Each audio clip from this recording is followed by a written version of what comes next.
ஆமென். இயேசுவுக்கே புகழ். இயேசுவுக்கே புகழ். மரியே வாழ்க, மரியே வாழ்க. மரியே வாழ்க.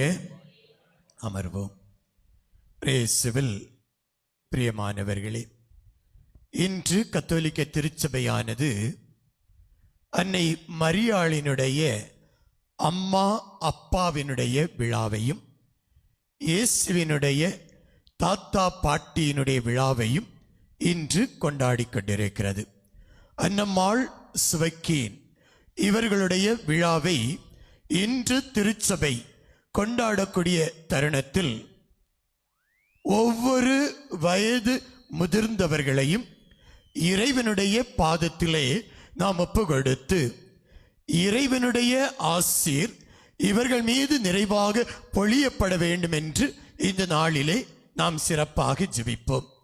காரணம், விவிலியம் சொல்லுகிறது, நரை திரண்டவர் முன் எழுந்து நில் என்று சொன்ன வார்த்தைகளும், முதியோரை இழிவாக கருதாதே என்று சொன்ன அந்த வார்த்தைகளும், வயதில் பெரியோருக்கு மதிப்பு கொடு என்று சொன்ன அந்த வார்த்தைகளையும் இறைவன் இன்று அவர்களுக்காக கொடுத்திருக்கிறார். இந்த அன்னம்மாளை நினைவு கூறக்கூடிய நேரத்திலே நம்முடைய வீட்டில் இருக்கக்கூடிய இந்த வயதான முதியோரை, தாத்தா பாட்டியாக, வயதான பெற்றோராக, பெரியோராக இருப்பவர்களை எல்லாம் இறைவன் ஆசீர்வதிக்க வேண்டும் என்ற அந்த நம்பிக்கையோடு ஒரே ஒரு வார்த்தையை இன்று நாம் பார்க்க இருக்கிறோம். விவிலியம் சொல்லுகிறது, எரேமியா 41 அதிகாரம் 10வது இறை வார்த்தை. எரேமியா 41 அதிகாரம் 10வது இறை வார்த்தை இவ்வாறு சொல்லுகிறது, அஞ்சாதே, நான் உன்னோடு இருக்கிறேன். கலங்காதே, நான் உன் கடவுள். நான் உனக்கு வலிமை அளித்து உதவி செய்வேன். நீதியின் கரத்தினால் உன்னை தாங்குவேன் என்ற அந்த ஒரு வார்த்தையில் 4 விதமான நம்பிக்கையை இன்று ஆண்டவர் நமக்கு விதைக்கிறார். இங்கு வந்திருக்கக்கூடிய உங்கள் ஒவ்வொருவருக்கும் இந்த நம்பிக்கை விதைகள் தான் இறைவன் தரக்கூடிய உயிருள்ள வார்த்தைகளாக இருக்கிறது. அந்த வார்த்தையிலே முதலாவதாக வரக்கூடிய அந்த வார்த்தை எசாயா 41:10, அஞ்சாதே, நான் உன்னோடு இருக்கிறேன். இந்த வார்த்தையை நாம் பார்க்கின்ற பொழுது ஆண்டவர் சொல்லக்கூடிய வார்த்தையாக இருப்பது, அஞ்சாதே மகனே, அஞ்சாதே மகளே, நான் உன்னோடு இருக்கிறேன். யோசித்து பாருங்க, என்னுடைய வாழ்க்கையில அச்ச தகுந்த நிலைகள், பயம் நிறைந்த நிலைகள், இதயம் படப்படப்பாக வரக்கூடிய அந்த சூழல்கள் வருகின்ற பொழுது என் அருகில் யாராவது இருக்கிறார்களா? எனக்கு ஆறுதல் கொடுப்பதற்கு யாராவது நிற்கிறார்களா? என்னுடைய இந்த பயத்தை மாற்றுவதற்கு, எனக்கு தோள் கொடுப்பதற்கு யாராவது இருக்கிறார்களா? அல்லது பாசமான 2 வார்த்தைகளை சொல்வதற்கு யாராவது இருக்கிறார்களா என்று நம்முடைய கண்கள் ஏக்கத்தோடு சுற்றி பார்க்கும். அந்த ஏக்கத்தோடு சுற்றி பார்க்கக்கூடிய தருணத்தில் நம்மை சுற்றி யாரும் இல்லை என்றால் ஒரு வெறுமை, ஒரு ஏக்கம், ஒரு கவலை. நான் நாதியற்று போய்விட்டேனே, இவ்வளவு நாளும் நான் இருந்த நிலையிலிருந்து இன்று ஒன்றுமில்லாமல் ஆகிவிட்டேனே. பெரும்பாலும் இந்த பெற்றவர்கள், வயதான பெற்றவர்கள் தங்களுடைய பிள்ளைகளை நல்ல நிலைக்கு உருவாக்கி தன்னுடைய இரத்தத்தையும் தன்னுடைய வியர்வையையும் தங்களுடைய பிள்ளைகளுக்காக செலவழித்து தங்களுடைய பிள்ளைகளை ஒரு நல்ல நிலையிலே நிலைத்து நிற்க வைத்து இப்பொழுது தனக்கென்று சுற்றி பார்க்கின்ற பொழுது யாரும் இல்லாத அந்த சூழல் வந்தால் எப்படி இருக்கும் யோசித்து பாருங்கள். என் ஆண்டவர் சொல்லுகிறார், அஞ்சாதே மகனே, மகளே, நான் உன்னோடு இருக்கிறேன் என்ற அந்த ஆறுதல் வார்த்தைகளை இங்கு வந்திருக்கக்கூடிய உங்கள் ஒவ்வொருவருக்கும் சொல்லுகிறார். அப்படியெனில் இன்று பயத்தோடு அச்சத்தோடு என்னுடைய வாழ்க்கையில் யாரும் இல்லை என்ற அந்த நாதியற்ற நிலையில் இங்கு வந்திருக்கக்கூடிய ஒவ்வொருவரையும் பார்த்து என் ஆண்டவர் சொல்லக்கூடிய வார்த்தை, நான் உன்னோடு இருக்கிறேன். கைகளை தட்டி ஆண்டவருக்கு நன்றி செலுத்துங்க. ஆண்டவர் சொல்லுகிறார், நான் உன்னோடு இருக்கிறேன். உங்களுடைய வாழ்க்கையில யாரும் இல்லாத ஒரு சூழல், தனிமை என்ற அந்த நிலை எட்டி பார்க்கின்ற பொழுது இந்த வார்த்தையை நீங்க வாசியுங்க. இந்த வார்த்தையை நீங்க வாசிக்கின்ற பொழுது உங்களுடைய உள்ளத்திற்கு ஒரு ஆறுதல் கிடைக்கும். யாரோ எனக்காக இருக்கிறார்கள் என்ற அந்த எண்ணம் உங்களுக்குள் தோன்றும். என்னோடு யாரோ இருக்கிறார்கள், என்னை பராமரிக்கிறார்கள், வழி நடத்துகிறார்கள் என்ற அந்த எண்ணத்தை உங்களுக்குள்ளே என் ஆண்டவர் விதைப்பார். ஆகவேதான் அந்த வார்த்தையினுடைய அடுத்த கட்டமாக எசாயா 41 அதிகாரம் 13வது இறை வார்த்தை சொல்லுகிறது, உன்னுடைய வலக்கையை பற்றி பிடித்து அஞ்சாதே, நான் உனக்கு துணையாயிருக்கிறேன் என்று சொல்பவரும் நானே என்று என் ஆண்டவர் சொல்லுகிறார். அச்சத்தோடு இருக்கக்கூடிய ஒவ்வொருவரையும் பார்த்து நான் உன்னோடு இருக்கிறேன் என்பதை எப்படி சொல்லுகிறார் தெரியுமா? உங்களுடைய வலது கரத்தை பற்றி பிடித்து உங்களுக்கு துணையாயிருப்பது நான் என்று சொல்லுகிறார் என் ஆண்டவர். உங்களை கைவிட்டவர் அல்ல என் கடவுள். உங்களை கைவிட்டு தூரத்தில் நின்று நகைப்பவர் அல்ல என்னுடைய கடவுள். மாறாக உன்னோடு இருக்கிறேன் என்பதை கரத்தை பற்றி பிடித்து சொல்லுகிறார். மகனே, மகளே, உன்னுடைய வலது கரத்தை பற்றி பிடித்து கலங்காதே என்று சொல்லக்கூடியவன் நான் என்று சொல்லக்கூடிய கடவுள் இவர்.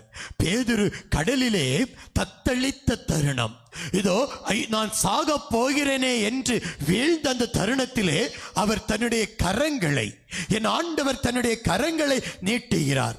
என்னுடைய கரத்தை பற்றி பிடி என்று பேதுருவுக்காக தன்னுடைய கரத்தை நீட்டிய என் ஆண்டவர் இன்று வாழ்க்கையிலே மூழ்கி எழ முடியாத துயரத்தோடு, எழ முடியாத பயத்தோடு, இனி என்னுடைய வாழ்வு இவ்வளவுதான் என்று மூழ்கி கொண்டிருக்கக்கூடிய உங்களை பார்த்து என் ஆண்டவர் சொல்லுகிறார், இதோ என்னுடைய கைகள், என்னுடைய கைகளை நீ பற்றிக்கொள், நான் உனக்கு துணையாயிருப்பேன். என்னுடைய கைகளை பற்றிக்கொள் மகனே, மகளே, நான் உனக்கு துணையாயிருப்பேன் என்று சொல்லுகிறார். ஒருவேளை நீங்கள் சுற்றி முற்றி பார்க்கலாம், என்னுடைய கையை பற்றி பிடிப்பதற்கு யாரும் இல்லையா என்று நீங்கள் சுற்றி பார்க்கலாம். யாரும் இல்லாமல் இருந்தாலும் என் ஆண்டவர் தன்னுடைய கரத்தை உங்கள் பக்கமாக நீட்டி, மகனே, மகளே, இதோ நான் இருக்கிறேன், நான் உனக்கு துணையாயிருக்கிறேன், என்னுடைய கையை பற்றி பிடித்துக்கொள் என்று சொல்லக்கூடிய ஆண்டவர் இவர். ஆக இந்த ஆண்டவர் என்னோடு இருக்கும் பொழுது, இந்த ஆண்டவரை நான் பற்றி பிடிக்கின்ற பொழுது, என்னுடைய கரத்தை பற்றி பிடிப்பதற்கான உறவுகளை கூட்டி வந்து சேர்ப்பவரும் இவர்தான். எனக்காக உறவுகளை கூட்டி வந்து சேர்ப்பவரும் என் ஆண்டவர் தான். யாரும் இல்லையே என்ற கவலை நமக்கு வேண்டாம், யாரும் இல்லையே என்ற அந்த விரக்தி நமக்கு வேண்டாம். என் ஆண்டவர் உங்களுக்காக உங்களோடு இருக்கிறார். இயேசுவுக்கே புகழ். மரியே வாழ்க. என் ஆண்டவர் கைவிடாத கடவுள். அடுத்ததாக ஆண்டவர் சொல்லுகிறார், யோசுவா 1 அதிகாரம் 9வது வசனத்திலே மீண்டும் சொல்லக்கூடிய வார்த்தை, அஞ்சாதே, கவலைப்படாதே, ஏனெனில் உன் கடவுளும் ஆண்டவருமாகிய நான் நீ செல்லும் இடமெல்லாம் உன்னோடு இருப்பேன். ஆண்டவர் சொல்லுகிறார், அஞ்சாதே, நான் உன் கடவுள் என்று சொன்னவர் அதோடு முற்றுப்புள்ளி வைக்கவில்லை. அஞ்சாதே என்று சொன்ன ஆண்டவர் கரத்தை பிடித்து துணையாயிருப்பேன் என்று சொன்னதோடு முற்றுப்புள்ளி வைத்து விடவில்லை. அடுத்த வார்த்தை சொல்லுகிறது, மகனே, மகளே, அஞ்சாதே, நீ செல்லக்கூடிய இடமெல்லாம் உன்னோடு நான் இருக்கிறேன். யார் இந்த வார்த்தையை சொல்லுவார்கள்? ஒருவேளை எனக்கு இந்த வேலை இருக்கிறது, என் கூட கொஞ்சம் துணையா வருவீங்களா அப்படின்னு நீங்க உங்க குடும்பத்தில் இருக்கக்கூடிய கணவனை பார்த்து கேட்கலாம், அல்லது மனைவியை பார்த்து கேட்கலாம், அல்லது பிள்ளைகளை பார்த்து கேட்கலாம், பெற்றோரை பார்த்து கேட்கலாம். சொல்லுவாங்க, நீ போயிட்டு வா. ஒரு சில நேரங்கள்ல அப்படி அனுப்பிவிடக்கூடிய எத்தனை மனிதர்கள் குடும்பத்துக்குள் வெளியே நீங்க பார்க்க வேண்டிய தேவையில்லை, வீட்டுக்குள்ள பாருங்க எத்தனை பேர் இருப்பாங்க. ஆனா ஆண்டவர் என்ன சொல்றாரு, ஆண்டவரே நான் இந்த இடத்துக்கு போறேன், எங்க கூட வாங்க அப்படின்னா உங்களை கரத்தை பிடித்து உங்களோடு வரக்கூடிய ஆண்டவர் என்ன ஆண்டவர், நான் உங்களோடு வந்து உன்னோடு இருப்பேன் என்று சொல்லுகிறார். நீங்க எந்த இடத்துக்கு போனாலும் நீங்கள் தனியாளாக செல்ல மாட்டீர்கள். எந்த செயலை செய்தாலும் நீங்கள் தனியாளாக செய்வதில்லை. காரணம் என் வார்த்தை சொல்லுகிறது, ஆண்டவர் சொல்லுகிறார், அஞ்சாதே மகனே மகளே, நீ செல்லக்கூடிய இடம் எந்த இடத்திற்கு சென்றாலும் நான் உன்னோடு இருக்கிறேன். கைகளை தட்டி என் ஆண்டவருக்கு நன்றி செலுத்துங்க. இன்று இந்த இடத்துல நீங்க வந்திருக்கலாம், திருத்தலமாக இந்த இடத்துல நீங்க வந்திருக்கலாம், உங்களோடு என் ஆண்டவர் வந்திருக்கிறார். இதோ இன்று நீங்கள் ஒரு முடிவெடுத்திருப்பீர்கள், நாளை நான் இங்கு செல்ல வேண்டும், நாளை இந்த செயலுக்காக செல்ல வேண்டும், இந்த ஊருக்காக செல்ல வேண்டும், என்னுடைய மகனுக்கு அல்லது மகளுக்கு ஒரு வரன் பார்க்க செல்ல வேண்டும், அல்லது மருத்துவமனைக்காக செல்ல வேண்டும், யார் எனக்காக வருவார்கள், அல்லது செல்லக்கூடிய இடம் வெற்றியாக நடக்குமா என்ற அந்த ஏக்கம், அந்த எதிர்பார்ப்பு இருந்தது என்றால், இன்று என் ஆண்டவர் நம்பிக்கை தரக்கூடிய அந்த வார்த்தையாக சொல்லுகிறார், மகனே மகளே அஞ்சாதே, நான் உன்னோடு வந்து, நான் உங்களோடு வந்து உங்களோடு இருப்பேன். நீங்கள் எதற்காக எந்த இடம் வரை சென்றீர்களோ அந்த இடத்து முடியும் வரை, அந்த தேவை முடியும் வரை உங்களோடு இருப்பேன். அந்த வார்த்தை தான் சொல்லப்படுகிறது விவிலியத்தில், நான் உங்களோடு இருப்பேன், நான் உங்களுக்கு வாக்களித்தது நிறைவேறும் வரை உங்களை கைவிடவே மாட்டேன் என்று சொல்லக்கூடிய ஆண்டவரும் இவர். நான் உங்களுக்கு வாக்கு கொடுத்தது நிறைவேறும் வரை உங்களை கைவிடவே மாட்டேன் என்று வாக்குறுதி கொடுத்த ஆண்டவரும் இவர். அப்படின்னா இன்னைக்கு இந்த இடத்துல நீங்கள் எந்த வேண்டுதலை வைத்தீர்களோ, எந்த வேண்டுதலை வைக்க இருக்கிறீர்களோ அது முடியும் வரை என் ஆண்டவர் உங்களை கைவிடவே மாட்டார். கைகளை தட்டி என் ஆண்டவருக்கு நன்றி செலுத்துங்க. கைவிட மாட்டேன் என்ற அந்த உயிர் சத்துள்ள ஊட்டச்சத்து நிறைந்த வார்த்தையின் ஆண்டவர் சொல்லுகிறார். ஆகவேதான் அஞ்சாதே. மரியாளை பார்த்து வானதூதர் சொன்ன வார்த்தையும் அஞ்சாதீர்கள். இதோ மரியா அஞ்சாதே, அதே வார்த்தை தான் அன்னை மரியாளுக்கும் கொடுக்கப்பட்டது. அதே வார்த்தையை இன்றைய ஆண்டவர் நம் ஒவ்வொருவருக்கும் தருகிறார். இந்த இடத்திலே நம்பிக்கையோடு வந்திருக்கக்கூடிய உங்களுக்கு, இங்கு வந்தால் என்னுடைய வாழ்க்கையிலே ஒரு நிம்மதி கிடைக்கும், இந்த இடத்திலே வந்தால் என்னுடைய வாழ்க்கையிலே நான் கேட்ட அந்த வார்த்தை விண்ணப்பம் நிறைவேறும் என்ற நம்பிக்கையோடு வந்து உங்கள் ஒவ்வொருவருடைய விண்ணப்பத்தையும் என் ஆண்டவர் நிறைவேற்றி தருகிறார் என்ற உயிருள்ள வார்த்தையை தருகிறார். மகனே மகளே, ஆகவே நீங்கள் அஞ்ச வேண்டாம். இரண்டாவது வார்த்தை சொல்லுகிறது, அதே எரேமியா 41 அதிகாரம் 10வது வசனத்தில் வரக்கூடிய அந்த வார்த்தை, கலங்காதே நானே உன் கடவுள். அஞ்சாதே என்று சொன்ன ஆண்டவர் இப்பொழுது என்ன சொல்றார் அப்படின்னா, கலங்காதே நான் உன் கடவுள். கலக்கம், யோசித்து பாருங்க, இந்த கலக்கம் என்று சொல்லக்கூடிய இந்த வார்த்தை மனிதனுடைய வாழ்க்கையில எப்போ வரும் அப்படின்னு பார்க்கும்போது, தாங்க முடியாத துன்பங்கள் வருகின்ற பொழுது கலக்கம் வரும். யோசித்து பாருங்க, நல்ல அழகான நீர், அந்த நீரோட்டம் அழகாக செல்லுகிறது. அந்த நீர்ல நீங்க உற்று பார்க்கும்போது கீழே இருக்கக்கூடிய அந்த கற்கள் எல்லாம் மிக அழகாக தெரியும். அந்த தண்ணியை கலக்கி விட்டு பாருங்க, கலக்கி விட்டு பார்த்தா என்ன தெரியும்? ஏதாவது தெரியுமா? அழகாக ஓடக்கூடிய அந்த நீரில்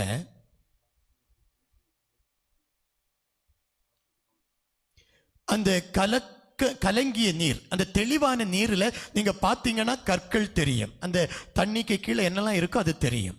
கலங்குனா ஏதாவது தெரியுமா? நான் உங்களை பார்த்து தான் கேட்கிறேன், ஏதாவது தெரியுமா? ஏன் தெரியாது? கலங்கி போனது இல்லையா? இப்போது அருள் தந்தையர்கள் பாவ சங்கீதன ஒப்புரவு அருள் சாதனம் கேட்டுக்கொண்டிருக்கிறார்கள். கவுன்சிலிங் செல்ல வேண்டும் என்றாலும் நீங்கள் செல்லலாம். அருள் தந்தையர்கள் அறையில் இருக்கிறார்கள். இந்த வாய்ப்பை பயன்படுத்தி நம்முடைய வாழ்க்கைக்கு இறைவன் தரக்கூடிய அந்த அஞ்சாதே கலங்காதே என்ற வார்த்தையினுடைய வலிமையை பெற இந்த வாய்ப்பை பயன்படுத்தி கொள்ளுமாறு உங்களை கேட்டுக்கொள்கிறேன். ஆக இந்த கலக்கம் நிறைந்த அந்த தண்ணீரை பார்க்கும்போது எதுவுமே தெரியாது. அப்படிப்பட்ட ஒரு சூழலை என்னுடைய வாழ்வு இதே போல நன்றாக தான் சென்று கொண்டிருந்தது. என்னுடைய வாழ்க்கையில எந்த துன்பமும் வந்ததில்லை, என்னுடைய வாழ்க்கையில எந்த வேதனை வந்ததில்லை. ஆனா இப்ப என்னுடைய வாழ்க்கையே கலங்கி போயிருக்கிறது, எதுவுமே எனக்கு தெரியல, ஒரே குழப்பமாக இருக்கிறது என்ற அந்த கலக்கம் என்ற அந்த வேதனை நம்முடைய வாழ்க்கையில வந்துச்சுன்னா, நம்முடைய வாழ்க்கை தெளிவற்ற நிலையில், நம்முடைய வாழ்வு எதிர்நோக்கு இல்லாத ஒரு நிலையில், நாளை என்ன நடக்கும் என்று தெரியாத நிலையிலே தான் சென்று கொண்டிருக்கிறது. இப்படி கலங்கம் நிறைந்த மனிதர்களை பார்த்து என் ஆண்டவர் சொல்லக்கூடிய வார்த்தை என்ன தெரியுமா? நான் உங்களோடு இருக்கிறேன். இன்னைக்கு நான் வாழக்கூடிய உலகத்துல நான் உங்களோட இருப்பேன், உனக்காக நான் இருப்பேன், உன்னை கைவிடவே மாட்டேன் என்று வார்த்தைக்கு வார்த்தை சொல்லக்கூடிய மனிதர்கள் உண்டு. தேனே மானே பொன்னே என்று இனிமை நிறைந்த வார்த்தைகளையும் சொல்லக்கூடிய மனிதர்களையும் பார்த்திருக்கிறோம்.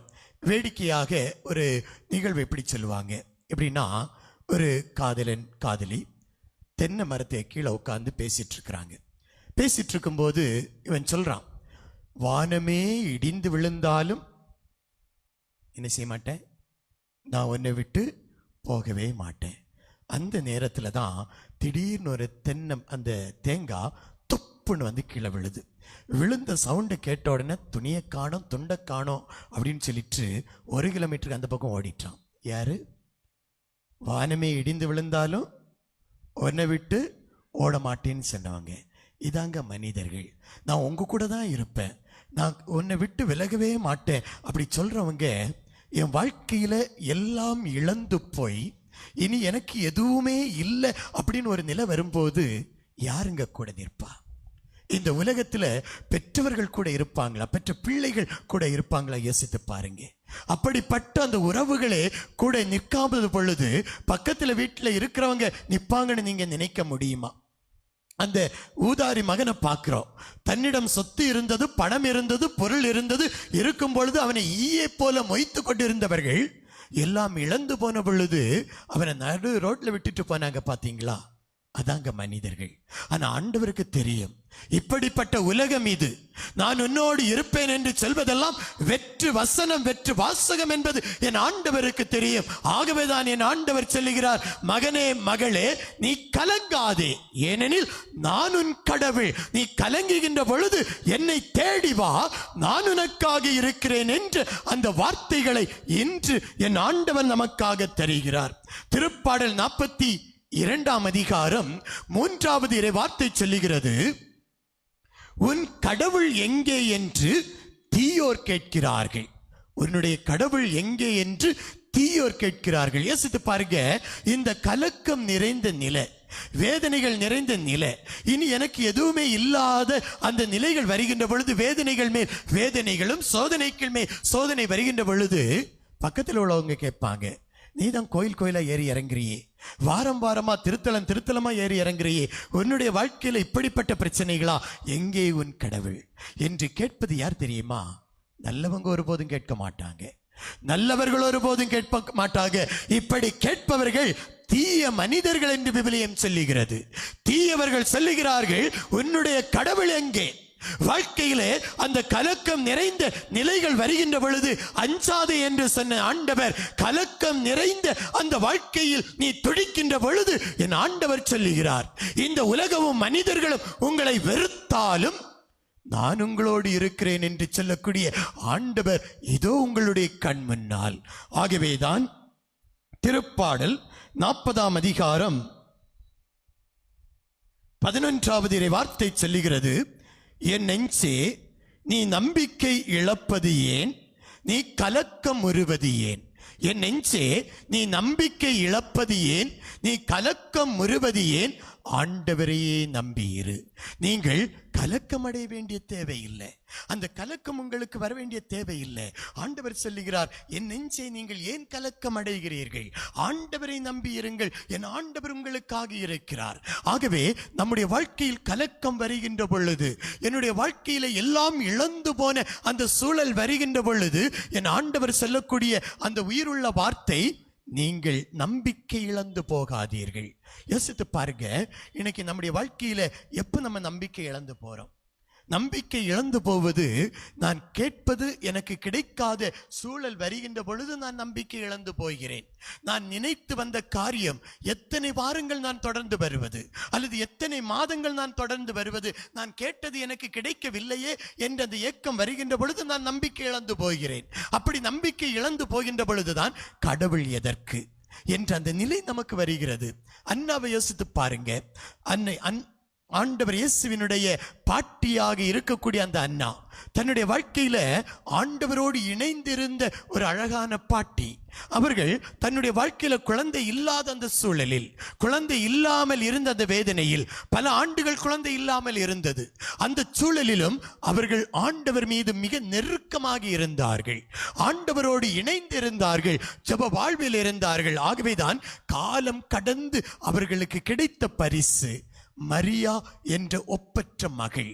மரியா என்ற அந்த மகள் காலம் கடந்து கிடைத்த ஒரு செல்வமாக இருந்தார்கள். அந்த காலம் கடந்து கிடைத்த அந்த செல்வம் பெற்றெடுத்த மகன்தான் இதோ இந்த ஆண்டவர் இயேசு. அப்படியெனில் நீங்கள் கலக்குகின்ற பொழுது, துன்பங்கள் வருகின்ற பொழுது ஆண்டவர் உங்களை கைவிடவில்லை.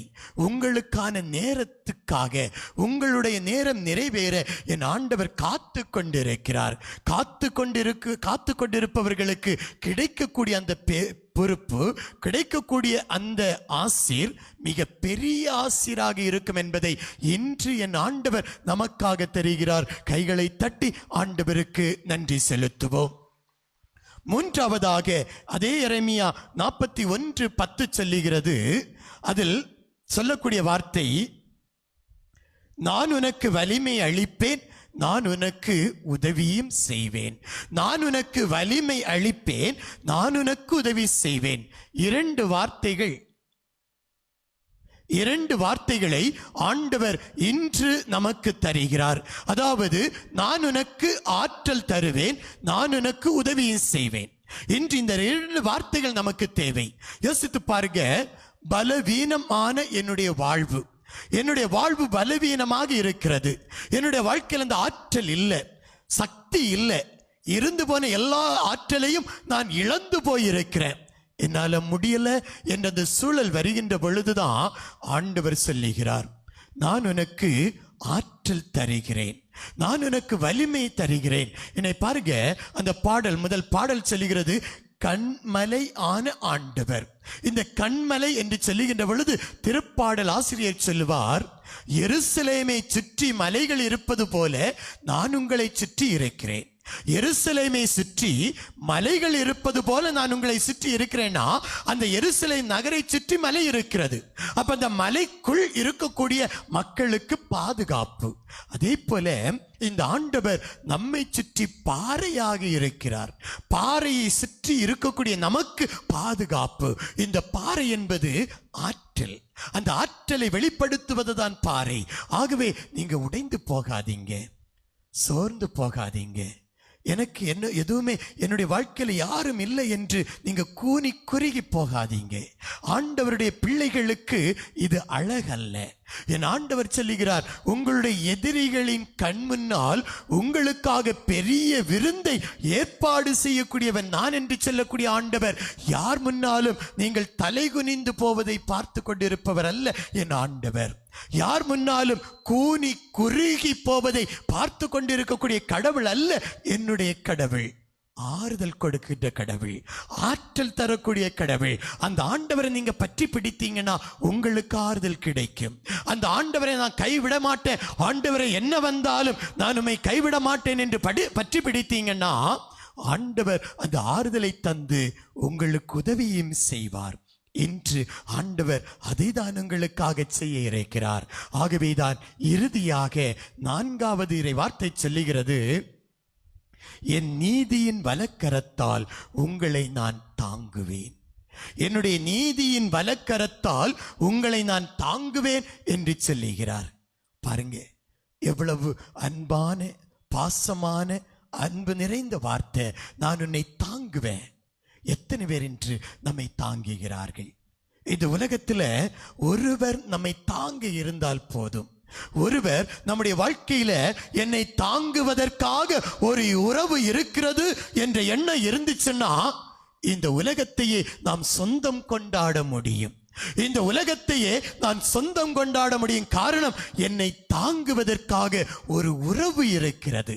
ஒரு உறவு, ஒரு ஜீவன் எனக்காக இருக்கிறது என்ற அந்த நிலை உங்களுக்கு இருந்துச்சுன்னா தனிமை உங்களுடைய வாழ்க்கையில வராது, உங்களுடைய வாழ்க்கையில சோர்வு வராது.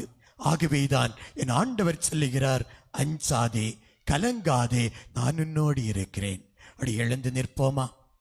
எழுந்து நின்று இந்த ஒரே வார்த்தையை எரேமியா 41:10, எரேமியா 41:10, உங்களுடைய வாழ்க்கையில யாரும் இல்லாத சூழல், உங்களுடைய வாழ்க்கையில பயம் நிறைந்த நிலை, அச்சத்தோடு வாழக்கூடிய நிலை, உங்களுடைய வாழ்க்கையில கலக்கம் நிறைந்த அந்த சூழல், உங்களுடைய வாழ்க்கையில இதுதான் என்னுடைய வாழ்க்கை முற்று பெற்றது என்ற நிலை, என்னுடைய வாழ்க்கையில எல்லாம் இழந்து போன நிலை, அந்த நிலை வருகின்ற பொழுது இந்த வார்த்தையை நீங்க வாசியுங்க. இந்த ஒரு வார்த்தையை நீங்க வாசியுங்க. வாசிக்கின்ற பொழுது உங்களுக்குள்ளே ஒரு புதிய ஆற்றல் வருவதை பார்க்க முடியும். உங்களுக்குள்ளே என் ஆண்டவர் உங்களை நிரப்புவதை நீங்கள் உணர முடியும். ஒரு முறை கண்களை மூடி 2 கரங்களையும் விரித்து பிடித்தவர்களாக உங்களுடைய வாழ்க்கையில எந்தெந்த நிலைகளில் நீங்கள் பயத்தோடு இருக்கிறீர்களோ, பய உணர்வு எந்தெந்த நிலைகளில் பீடிக்கப்பட்ட நிலையில் இருக்கிறீர்களோ, அச்சம் நிறைந்த நிலை எந்தெந்த நிலைகள் இருக்கிறதோ, ஒரு நிமிடம் மனக்கண் முன் கொண்டு வாங்க. கண்களை மூடி, எல்லோரும் கண்களை மூடி 2 கரங்களை விரித்து பிடித்து, என் ஆண்டவர் நீங்களும் மட்டும்தான், வேற யாரும் இந்த நேரத்தில் வேண்டாம். உங்களுக்கு பக்கத்தில் முன்னாடி பின்னாடி நிற்கக்கூடியவர்கள் யாரும் உங்களுக்கு தேவையில்லை. என் ஆண்டவரை மட்டும் மனதில் கொண்டு வாங்க. இதோ ஆண்டவரே, என்னுடைய வாழ்க்கையில இந்த நிலை எனக்கு பயத்தை தருகிறது.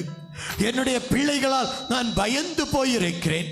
என்னுடைய வெளிநாடுகளிலும் வெளி இடங்களிலும் படிக்கக்கூடிய பிள்ளைகள், வேலைக்காக இருக்கக்கூடிய பிள்ளைகள், அவர்களை நினைத்து நான் பயந்து கொண்டிருக்கிறேன். வயதான ஒரு பெற்றோராக இருக்கக்கூடிய நான் என்னுடைய மகன், என்னுடைய மகளை நினைத்து பயந்து கொண்டிருக்கிறேன்.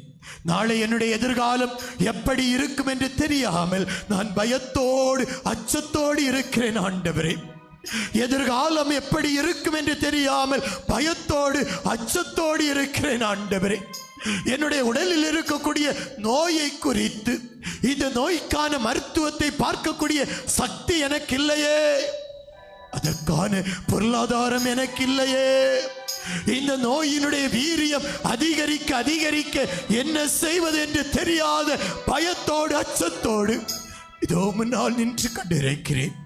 உயிர் கொல்லி நோயாக இருக்கக்கூடிய இந்த கேன்சர் நோயோடு நாட்களை எண்ணி எண்ணி எண்ணி காத்து கொண்டிருக்கிறேன். ஆண்டவரே, பயத்தோடு அச்சத்தோடு, இரவை கண்டால் பயம், கணவனை கண்டால் பயம், மனைவியை கண்டால் பயம், திருமண வாழ்வை நினைத்து பயம், பெற்றோரை நினைத்து பயம், பிள்ளைகளை நினைத்து பயம், வாழ்க்கையை நினைத்து பயம் என்ற பயத்திலே ஆண்டவரே கூனி குறுகி வாழ்ந்து கொண்டிருக்கிறேன். அப்பா, இதோ நீர் சொன்னீரே, பயத்தோடு அச்சத்தோடு வாழ்ந்து கொண்டிருக்கக்கூடிய மகனே, மகளே, நான் உன்னை வலது கரத்தால் தாங்குவேன் என்று சொன்னீரே, உன்னுடைய கரம் பிடித்து நடத்துவேன் என்று சொன்னீரே, நான் உன்னோடு வருவேன் என்று சொன்னீரே.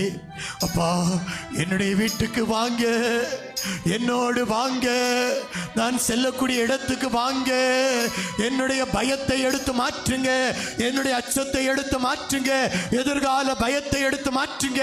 எனக்கென்று யாரும் இல்லையே என்றது தனிமை எடுத்து மாற்றுங்க. ஆண்டவரே, இந்த தனிமை வருகின்ற பொழுது யாருக்காக நான் வாழ வேண்டும், யாருக்காக நான் உயிரோடு இருக்க வேண்டும் என்ற அந்த நிலையை எடுத்து மாற்றுங்க. ஆண்டவரே, நான் உன்னோடு இருப்பேன் என்று சொன்னீரே, கலங்காதே, நான் உன் கடவுள் என்று சொன்னவரே, என்னுடைய வாழ்க்கையில ஒரு தொழில், நான் செய்யக்கூடிய தொழிலில் முன்னேற்றம் இல்லாமல் கலக்கத்தோடு இருக்கிறேன்.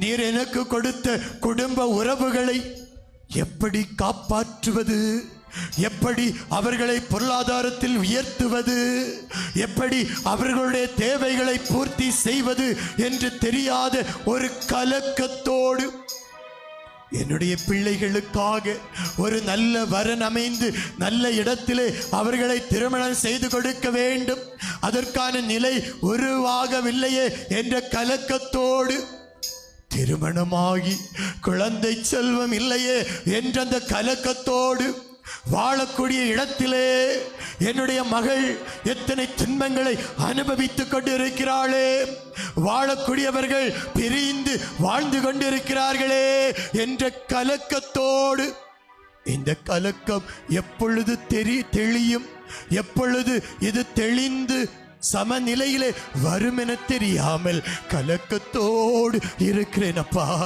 கலக்கத்தோடு இருக்கிறேன் ஆண்டவரே. எங்களுடைய கலக்கங்களை மாற்றமால் முடியும். இதோ நீர் எங்களுக்கு கொடுத்த உறவுகள் எங்களை விட்டு பின் வாங்கி போகும் பொழுது, எங்களை நிற்கதியாய் அனாதையாய் எங்களை விட்டு போகும் பொழுது, எங்களுக்கென்று எந்த நாதியும் இல்லையே என்ற நிலையோடு கூனி குறுகி நான் நிற்கும் பொழுது, மகனே மகளே, நான் உனக்கு ஆறுதல் தருகிறேன், நான் உனக்கு உதவி செய்வேன், என்னுடைய நீதியின் வலக்கரத்தால் உன்னை தாங்குவேன் என்று சொன்னீரே. நான் வாழ்க்கை போராட்டத்திலே தடுக்கி விழுகின்ற பொழுது என்னை தாங்குபவராக வாங்கப்பா. நான் தனியாய் போராடுகின்ற பொழுது என்னை தாங்குபவராய் வாங்கப்பா. என்னை தாங்குவேன் என்று சொன்னவர்கள் எல்லாம் உடைந்து வீழுகின்ற பொழுது என்னை பற்றி பிடிப்பவராய் வாங்கப்பா என்று அந்த நற்கருணை ஆண்டவரை உற்று பார்த்து, ஆண்டவரே அஞ்சாதே என்று சொன்னீரே, கலங்காதே என்று சொன்னீரே, உன்னுடைய வலது கரத்தை பற்றி பிடிப்பேன் என்று சொன்னீரே, என்று என்னுடைய வலது கரத்தை பற்றி பிடிங்கப்பா என்று என் ஆண்டவரை உற்று பார்ப்போமா. யார் என்னை கைவிட்டாலும் இயேசு கைவிட மாட்டார். யார் என்னை கைவிட்டாலும் இயேசு கைவிட மாட்டார்.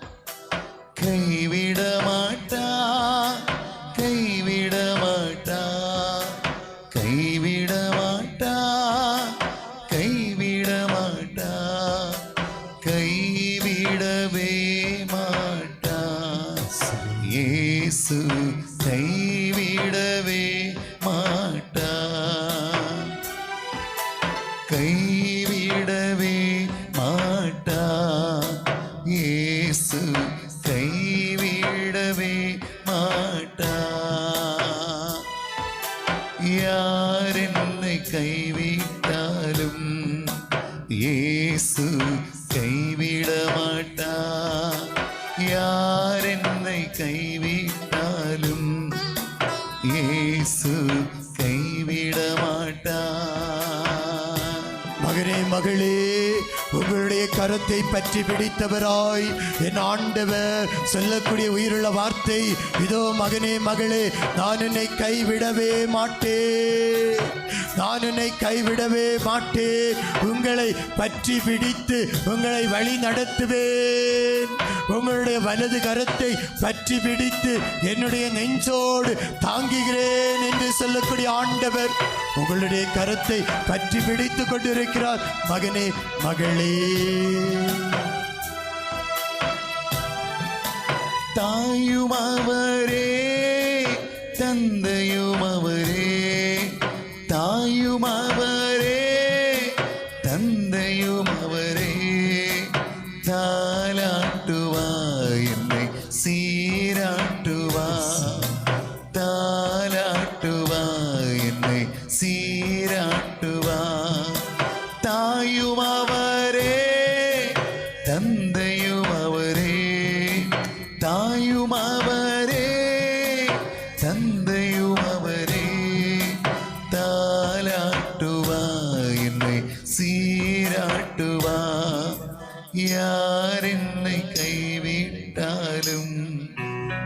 இயேசு கைவிட மாட்டார். யார் என்னை கைவிட்டாலும் இயேசு கைவிட மாட்டார். இந்த உலகம் நம்மை கைவிட்டாலும், என்னுடைய உறவுகள் என்னை கைவிட்டாலும், என்னுடைய பிறப்புகள் என்னை கைவிட்டாலும், என்னோடு இணைந்து வருவேன் என்று சொன்னவர்கள் என்னை கை நிகழ்ந்தாலும், இதோ மகனே மகளே, நான் என்னோடு இருக்கிறேன், நான் என்னோடு இருக்கிறேன் என்று ஆறுதல் தரும் வார்த்தையை சொல்லி நம்மோடு இணைந்திருக்கக்கூடிய ஆண்டவர் இதோ நமது மத்தியிலே, இதோ நமது மத்தியிலே. அது ஆண்டவரை பற்றி பிடிக்கும் பொழுது என்னுடைய வாழ்க்கையிலே ஆறுதல் பிறக்கும், என்னுடைய வாழ்க்கையிலே ஆற்றல் கிடைக்கும், உறுதியான வாழ்வை வாழக்கூடிய அந்த வலிமையை ஆண்டவர் தருவார். வேதனை துன்பம் நெருங்கும் போதெல்லாம், வேதனை துன்பம் நெருங்கும் போதெல்லாம் வேண்டிடுவேனே என்னை காத்திடுவாரே, வேண்டிடுவேனே என்னை காத்திடுவாரே. யார் என்னை கைவிட்டாலும் இயேசு கைவிட மாட்டார். யார் என்னை கைவிட்டாலும் இயேசு கைவிட மாட்டார், கைவிட மாட்டார், கைவிட மாட்டார், கைவிட மாட்டார், கைவிட மாட்டார், கைவிடவே மாட்டார். இயேசு கைவிடவே மாட்டார், கைவிடவே மாட்டார். இயேசு கைவிடவே மாட்டார். நான் என்னை கைவிட மாட்டேன் என்று சொன்ன ஆண்டவர் இதோ கைவிடாத நிலையிலே நம்மோடு இருக்கிறார். உங்களுடைய வலது கரத்தை பற்றி பிடிப்பேன் என்று சொன்ன வல்லமையான ஆண்டவர் இதோ நம்முடைய வலது கரத்தை பற்றி பிடிப்பவராக நமது மத்தியிலே. ஒரு நிமிடம், ஒரே ஒரு நிமிடம் உங்களுடைய வலது கைகளை நற்கண்ணை ஆண்டவரை பார்த்து நீட்டுங்க. உங்களுடைய வலது கரங்களை நற்கண்ணை ஆண்டவரை பார்த்து நீட்டுங்க. அன்று அந்த கடலிலே தத்தளித்து கொண்டிருந்த பேதுருவை கரம் பிடித்து தூக்கியவர் உங்களுடைய கரத்தை பற்றி பிடித்து கொண்டிருக்கிறார். ஆண்டவரே, இதோ தங்களுடைய வலது கரத்தை உம்மை பார்த்து நீட்டிக் கொண்டிருக்கக்கூடிய ஒவ்வொரு பிள்ளைகளின் மீதும் உம்முடைய வலது கரமானது பற்றி பிடிப்பதாக உங்களால் உணர முடியும். மகனே மகளே, என் ஆண்டவருடைய கரம் உங்களை பற்றி பிடிப்பதை இந்த நேரத்திலே உங்களால் உணர முடியும். என் ஆண்டவர் இயேசுவினுடைய வலது கரம் இதோ உங்களை பற்றி பிடித்துக் கொண்டிருப்பதை உங்களால் உணர முடியும். எனக்காக யாரும் இல்லையே என்ற கவலை உங்களுக்கு வேண்டாம். என்னுடைய வாழ்க்கையிலே எல்லாம் இழந்து போனதே என்ற கவலை உங்களுக்கு வேண்டாம். எனக்கென்று ஆறுதல் சொல்லக்கூடிய மனிதர்கள் இல்லையே என்ற கலக்கம் உங்களுக்கு வேண்டாம். இதோ வெறுமையாக நின்று கொண்டிருக்கிறேனே என்ற கலக்கமும் வேண்டாம். என் ஆண்டவர் உங்களுடைய கரத்தை பற்றி பிடிக்கிறார். என் ஆண்டவர் உங்களுடைய கரத்தை பற்றி பிடித்து, அஞ்சாதே, கலங்காதே, நான் உன் கடவுள். மகனே மகளே, எந்த வேண்டுதலோடு இந்த இடத்தில் வந்திருக்கிறாயோ அதை நான் உனக்கு நிறைவேற்றி தருகிறேன் என்று உங்களுடைய கரங்களை பிடித்தவாறு வாக்குறுதி கொடுக்கிறார். இயேசுவுக்கு புகழ், மரியே வாழ்க, மரியே வாழ்க. என் ஆண்டவர் வாக்குறுதி கொடுக்கிறார். நீங்கள் எதற்காக இந்த இடத்திலே வந்திருக்கிறீர்களோ அதை நிறைவேற்றி தரும் வரை உங்களை கைவிடவே மாட்டேன் என்ற வாக்குறுதியை கொடுத்த ஆண்டவர் உங்களுடைய வலது கரத்தை பற்றி பிடித்திருக்கிறார் என்ற நம்பிக்கையோடு முழந்தால் படியிட்டு மாண்பியர் பாடலை பாடி என் ஆண்டவர் தரக்கூடிய ஆசீரை நாம் பெறுவோம்.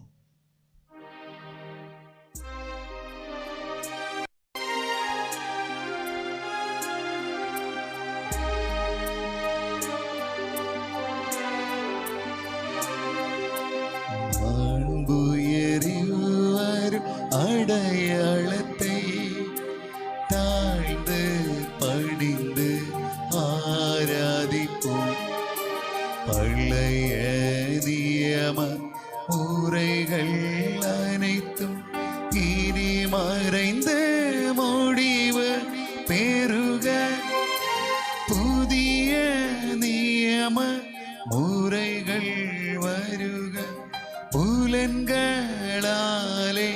மனிதன் இதனை அறிய இயல.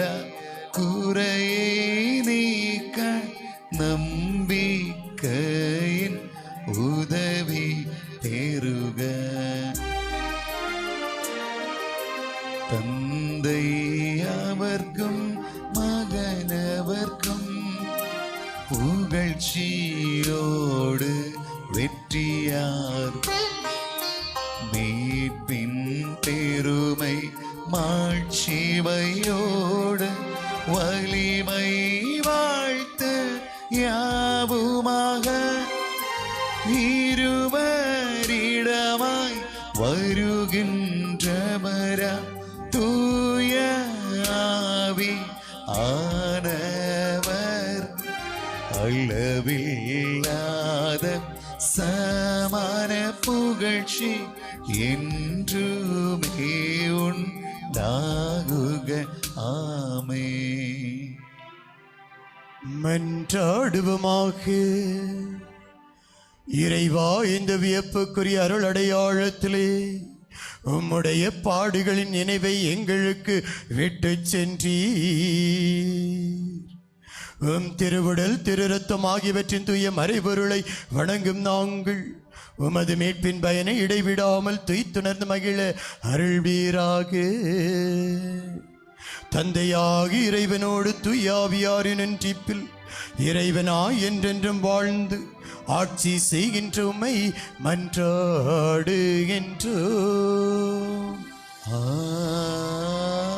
ஆமென்.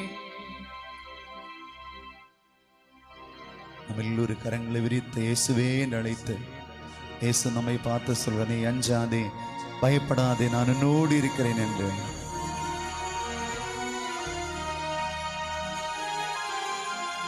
நான் உன்னை விட்டு விலகுவதில்லை, நான் உன்னை என்றும் கைவிடுவதில்லை. நான் உன்னை காண்கின்ற தேவன், கண்மணி போல் உன்னை காப்பே.